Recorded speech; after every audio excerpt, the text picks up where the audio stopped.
بسم اللہ الرحمن الرحیم۔ حضرت ابو ہریرہ رضی اللہ تعالیٰ عنہ بیان کرتے ہیں، رسول اللہ صلی اللہ علیہ وآلہ وسلم نے فرمایا، میری ساری امت جنت میں جائے گی بجز اس شخص کے جس نے انکار کیا۔ عرض کیا گیا، کس نے انکار کیا؟ آپ صلی اللہ علیہ وآلہ وسلم نے فرمایا، جس شخص نے میری اطاعت کی وہ جنت میں جائے گا، اور جس نے میری نافرمانی کی گویا اس نے انکار کر دیا۔ مشکات المصابی حدیث نمبر 143۔ حضرت جابر رضی اللہ تعالیٰ عنہ بیان کرتے ہیں، کچھ فرشتے نبی صلی اللہ علیہ وآلہ وسلم کے پاس آئے۔ آپ سو رہے تھے۔ انہوں نے کہا، تمہارے اس ساتھی کی ایک مثال ہے، وہ مثال اس کے سامنے بیان کر دو۔ ان میں سے بعض فرشتوں نے کہا، وہ تو سوئے ہوئے ہیں، جبکہ بعض نے کہا، بے شک آنکھیں سوئی ہوئی ہیں لیکن دل بیدار ہے۔ پس انہوں نے کہا، ان کی مثال اس شخص جیسی ہے جس نے ایک گھر بنایا، اس میں دسترخوان لگایا اور ایک دائی کو بھیجا۔ پس جس شخص نے دائی کی دعوت کو قبول کر لیا وہ گھر میں داخل ہو گیا اور دسترخوان سے کھانا بھی کھائے گا، اور جس نے دائی کی دعوت کو قبول نہ کیا وہ گھر میں داخل ہوا نہ دسترخوان سے کھانا کھایا۔ پھر انہوں نے کہا، اس کی مزید وضاحت کر دو تاکہ وہ اسے سمجھ سکے۔ پھر ان میں سے کسی نے کہا، وہ تو سوئے ہوئے ہیں، اور بعض نے کہا، آنکھ سوئی ہوئی ہے اور دل بیدار ہے۔ پس انہوں نے کہا، گھر جنت ہے، دائی محمد صلی اللہ علیہ وسلم ہے۔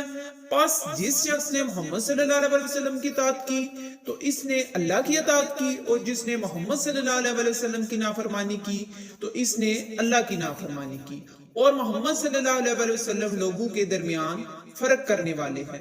مشکات المصابی حدیث نمبر 144۔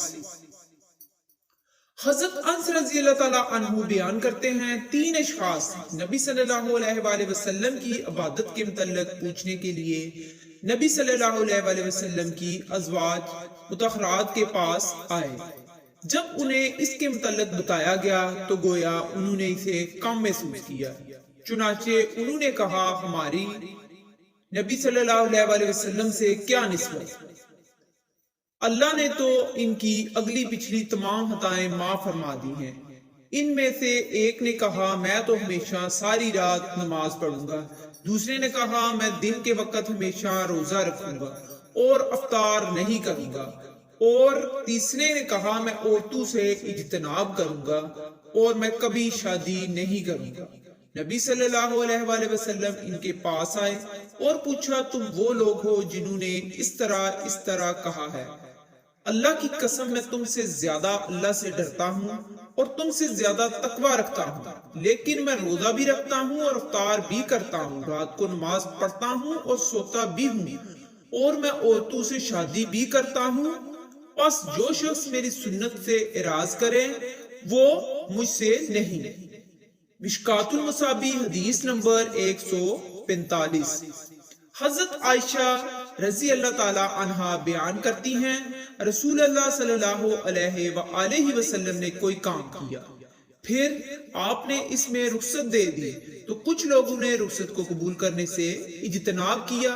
پس رسول اللہ صلی اللہ علیہ وآلہ وسلم کو اس بارے میں پتہ چلا تو آپ صلی اللہ علیہ وآلہ وسلم نے خطبہ ارشاد فرمایا، اللہ کی حمد بیان کی، پھر فرمایا، لوگوں کو کیا ہو گیا کہ جو کام میں کرتا ہوں وہ اس سے دور رہتے ہیں؟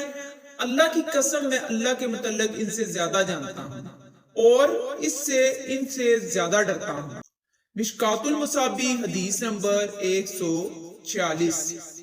حضرت رافع بن حدیج رضی اللہ تعالیٰ عنہ بیان کرتے ہیں، نبی کریم صلی اللہ علیہ وآلہ وسلم مدینہ تشریف لائے تو وہ اہل مدینہ کھجوروں کی پیوند کاری کیا کرتے تھے۔